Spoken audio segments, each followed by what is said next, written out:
Okay,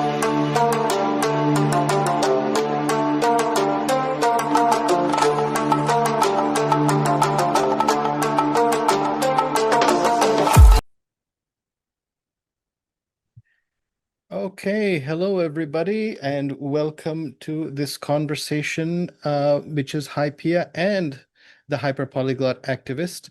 I'm President Hypia, Dr. Usman Chauhan, and today I have the pleasure of conversing with the now Senior Director of Research, Dr. Carlos Yebra Lopez, and our purpose is to sort of celebrate his elevation, well deserved, and also to inaugurate basically Hypia Research 2.0, because in this new capacity, Dr. Carlos Yebra Lopez is going to take this agenda of Hypia, a very important part of the hyperpolyglot community within Hypia, to new heights in a new agenda. But we'll leave that to the description in our conversation. So first, I'm welcoming you, Dr. Carlos Yebra Lopez. Welcome. Thanks for having me, Dr. Usman Chauhan. It's always a pleasure. Yes, well, the pleasure is all mine. So let's talk about this critical polyglot studies research agenda that is going to now gain fruition, take it to a new level. What are we doing here? Let's start with the intellectual origins. What are we talking about here? So you have spent decades working at the intersection of several things, language, identity, culture, and there's a point where you realize that the existing frameworks in sociolinguistics were not asking the right questions about polyglossia, something we have lived experience. So, what was that juncture where you realized that it wasn't the right stuff in the field? Yes, indeed. So my research begins with the intersection between language learning, critical social linguistics, and activism. And I realized that there was a gap there between those three fields, in the sense that critical social linguists were rarely polyglots. Polyglots rarely had an awareness about critical social linguistics. And activists may or may not be polyglots and may or may not have an awareness as to critical social linguistics.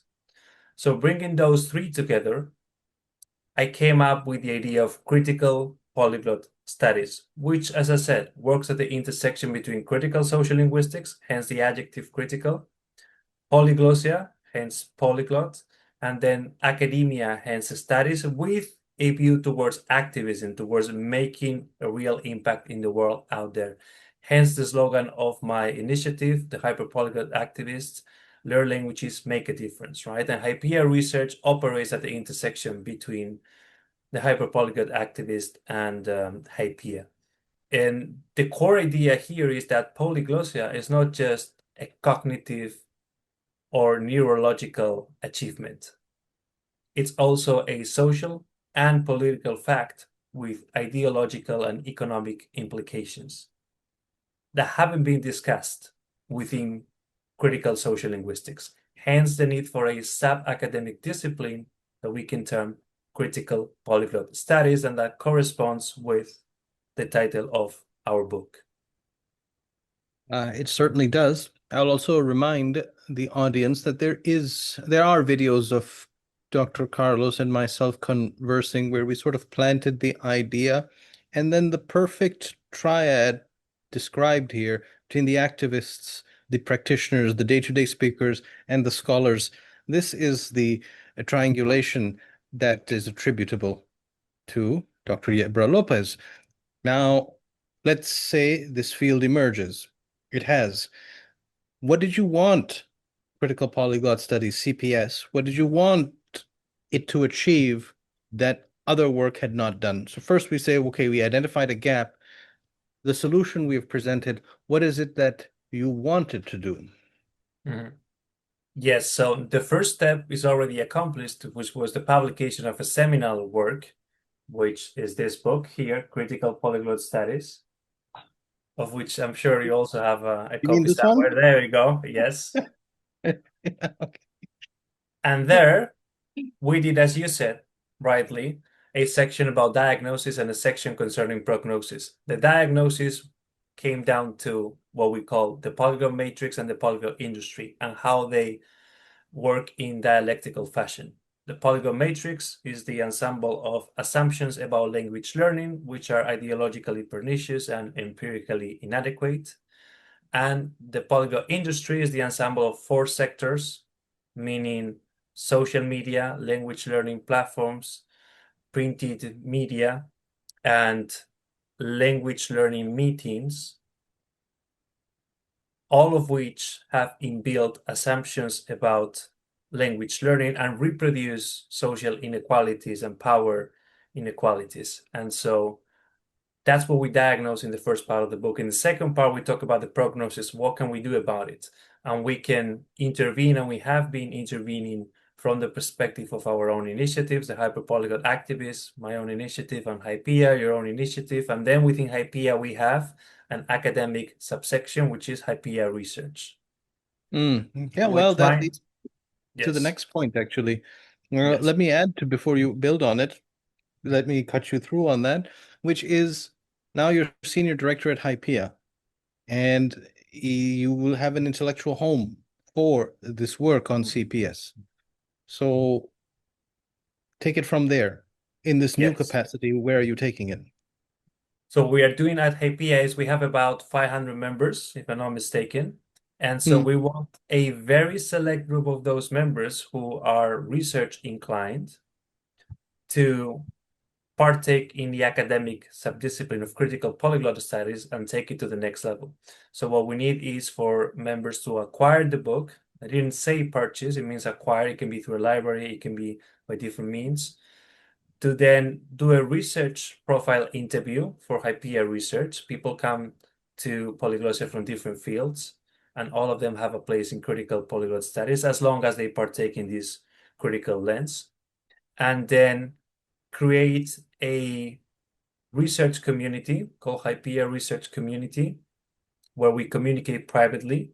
And that is the core of academic progress. People still have this romanticized idea that academic progress takes place through isolation and thinking very hard. And at the end of the day, the genius comes up with new, fresh ideas that then communicates to the masses. It doesn't work like that. It's the opposite. The golden standard of academic progress is peer review.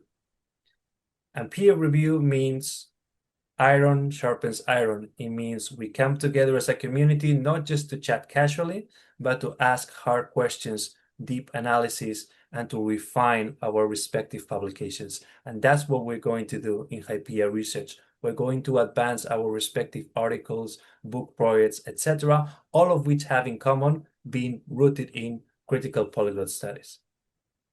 Very good. So let's emphasize this point for the listeners, both within Hypia and outside, that what we care about here is in order to take Hypia research to the next level, we are grounding all of it in critical polyglot studies.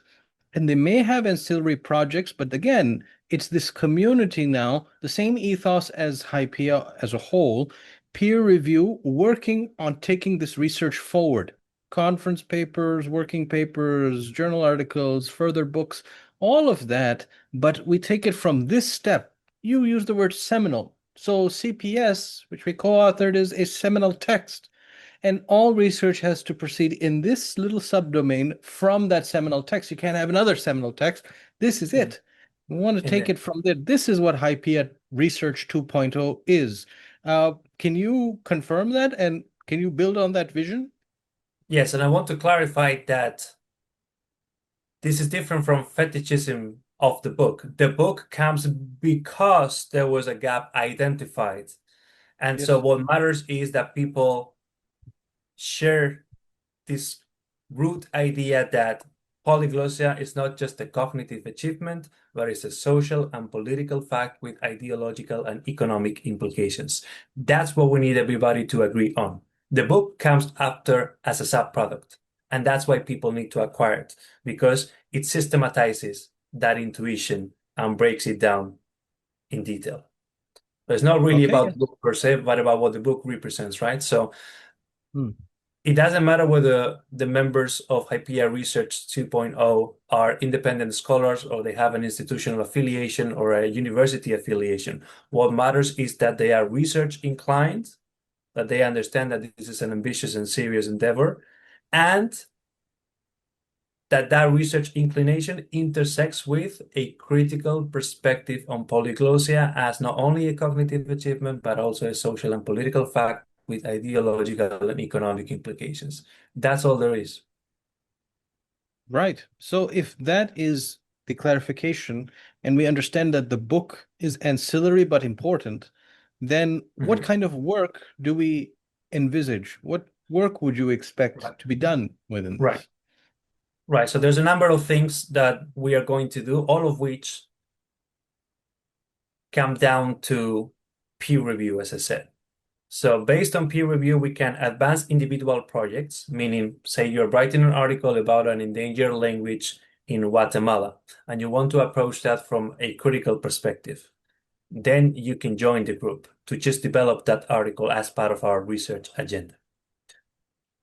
It can be a book, it can be an abstract you're submitting for a conference. Those are individual projects that fit the individual research profiles of the members.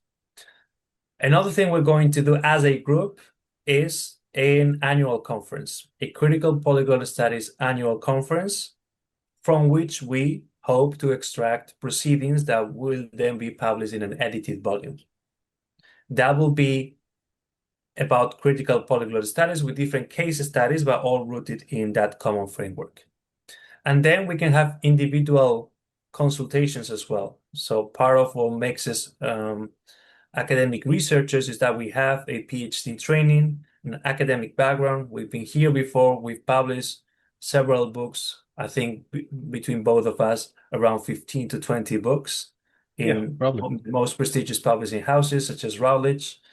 And therefore, we are in a position to offer tailor-made academic advice to those who have shown seriousness of purpose and ambition and drive to move the field forward. So it's a win-win situation.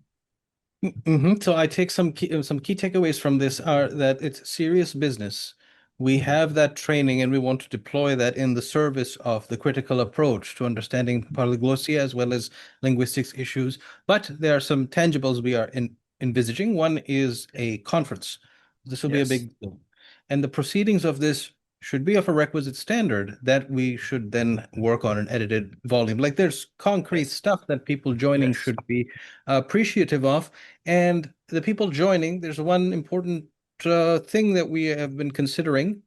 It is your Mhm. idea about a founding cohort of researchers. Yes. Please tell us what the founding cohort idea is. Indeed, this is very important. So here we need to strike a balance between quality and quantity.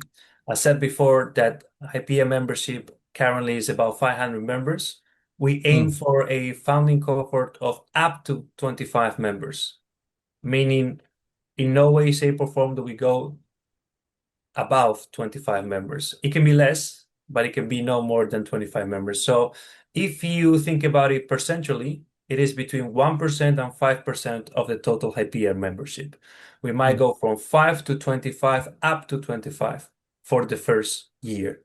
Afterwards, we need to see what the engagement level is, what the productivity is at, and then adjust accordingly. But the founding cohort will be anywhere between 5 and 25 members. Wonderful. And this is a very good opportunity for those who are scholarly inclined and who would like to see their research outputs reviewed by dedicated people and see a new subfield emerge. That's a very cool thing. How often do you get to participate in something like that? It's very rare, especially in something in the humanities. If we were like engineers or something, that might be different, but it's very Indeed. different for And us. it's also peer review that is nonetheless relatable. So oftentimes, and anybody who's working in academia knows this, peer review takes months, if not years, to come along, and then it is often anonymous, and therefore you have a cold relationship vis-a-vis that feedback, which may or may not have other incentives and biases, etc. Whereas Mm. if you receive feedback from people who want to get the best out of you, whom you already trust because you're already happy members, you've known each other for months, if not years, then that creates a much more powerful community and team. And you can not produce intellectually or win research-wise alone. You need a team around you that has your best interests at heart and that has the know-how as well to go with it. And that's exactly what Hypia research is about. Yes, and we can vouch for each other. You have given me feedback on previous work. I've given you feedback. For example, there was a chapter you contributed to a book on NFTs. Mhm. It's collegial and it's positive and it makes for better work. This is a spirit that we have to reinvigorate the academy with because it's really, like you said, frigid and it's nasty and their peer review is pretty awful if it's not done with the right intentions. And it's important that that will be part of fostering community because the values of community matter for IPA research, yes, and for IPA as a whole. Now let's talk about the wider implications of this. So, for example, there is the Hypia element to Hypia research, obviously, but then there's Mhm. the hyperpolyglot activist part to this too. So, the hyperpolyglot activist part, how do you see the public intellectual and the academic researcher and the activist all melding and informing each other? What's the THA, the hyperpolyglot activist angle to this work? Yeah, so as I said before, the slogan of the Hyperpolyglot activists is learn languages, make a difference. So Hypia Research 2.0, which is the academic instantiation of that, by which I mean we're going to talk about learning languages, about polyglossia, hyperpolyglossia, etc., but we're going to talk about it from the lens of a critical perspective of how does learning languages help make a difference in the world. And that can take two shapes. That can be in the form of making a positive contribution or criticizing inequalities generated by polyglossia or hyperpolyglossia. So it can be deconstructive or it can be constructive in both ways. Yeah. Well, so that was my next question was about the real world applications. People sometimes ask, and it's particularly hurtful in the humanities when they're like, well, how does this impact the real world? But with this critical polyglossia work, there are implications for language education, for immigration policy, for all of these other fields. Can you identify some of those? And if you Exactly. also, if you Mhm. had to, if I can just add to that, if you had to tell somebody who's a non-expert but very motivated, like a young person who's graduated in linguistics or something, how do you convey this to the real world people and to the student who's passionate? Mhm.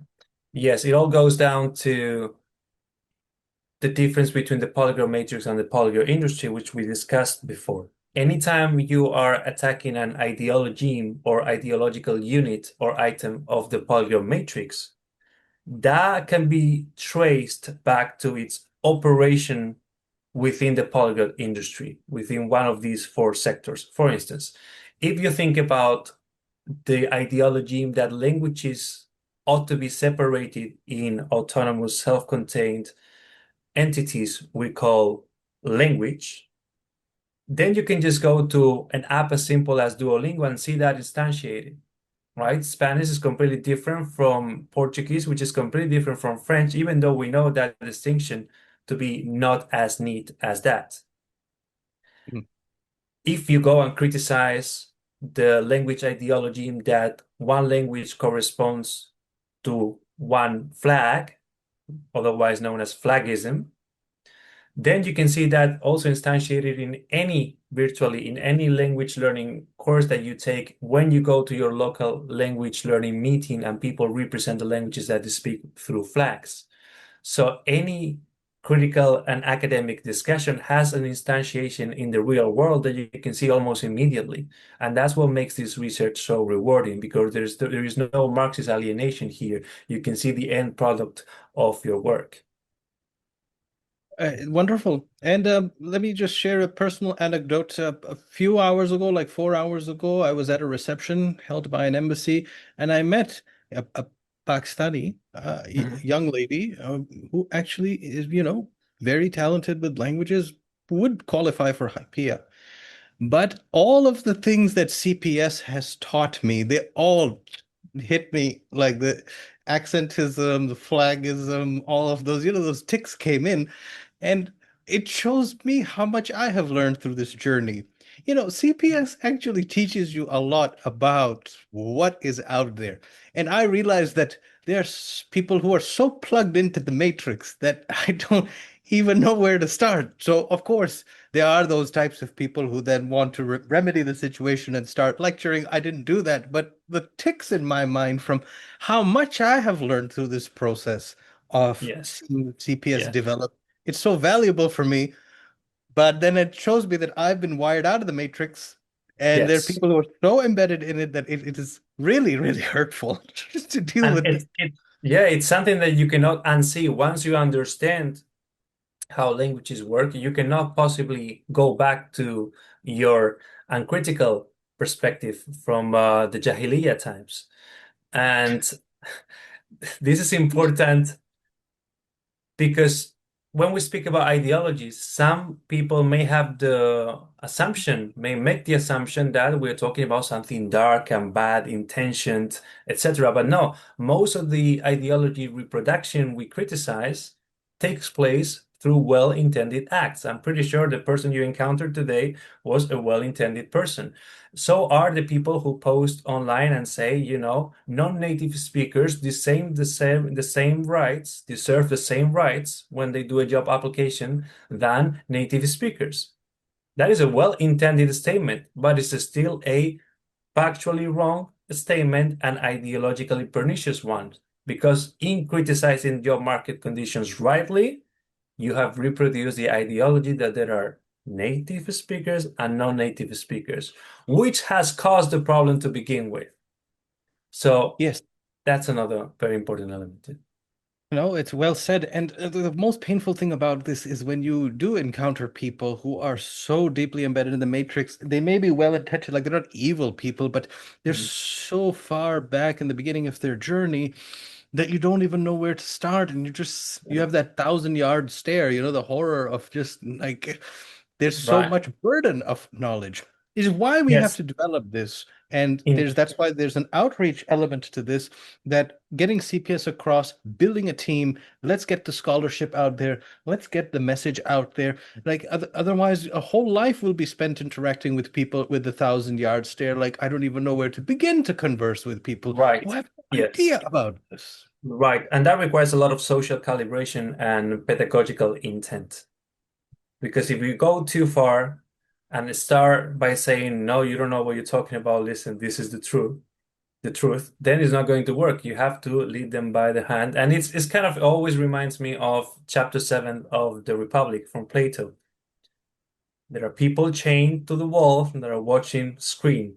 How do you, upon coming from outside of the cave, convince these people that outside of the cave there's a different reality to which they have to get their eyes accustomed? Because otherwise it will hurt. Because the There, instinctive reaction, right, as Plato writes, is for those who are tied to the wall to try and kill the person who comes from the outside, because nobody likes to have their ego investments challenged, right? So, Yes, and there's the one important thing that's dealt with in CPS, which matters here a lot, is that there's people who are invested in it, knowingly or unknowingly, right? So yes, you like the unknown knowns. You don't even know that you know it. That's ideology. There are people who are so invested in it that there isn't room for them to open up to this because their stakes are so deep in it. But those are the sorts of challenges we will have to grapple with in due course. Let me ask you a final question then. Mhm. If there's one thing about CPS that you want somebody to take away, what is that one thing? CPS is the framework you need to make sense of what you do when you learn languages, why you do it, what you do it for, how you do it. And if you want to then understand the social and political roots of that activity and stop seeing it as something free floating that is just out there and is objective, then this is for you. Marvelous. So with that, I think we have informed the audience that there is a Hypia Research 2.0. It is serious business. We're going to take this far. Peer review is the basis of that. We will have many outputs out of this. Conference will be the big one, edited volume after that. There is a lot to develop based on a seminal text, but the idea is criticality in studying polyglossia. It's not just about the book. So I think there's a lot for us to take away. Indeed. And And may I add that if this sounds like you and you want to join Hypia Research 2.0, feel free to email me at contact@thehyperpolyglotactivist.com and we'll take it from there. We'll have a research profile for you, do an interview and see if you're a good fit. And inshallah, you'll be able to join in due course. inshallah, well, let's hope for that. We do want to have nice people working, like-minded people, or just critically minded people and open-minded people. And so with that, once again, I congratulate you, Dr. Carlos Yebra Lopez, for your elevation to senior director. That was 5 years of dedicated service. And I am well known for picking the right people. That's my strongest quality. And I certainly, in this example, once again, pick the right person. So we will see more beautiful and important things come out of you in this new task. So with that, I think we conclude. Thanks everybody for listening to us. And please do follow the Hyperpolyglot Activist as well as the Hypia channel. There's plenty more where this comes from.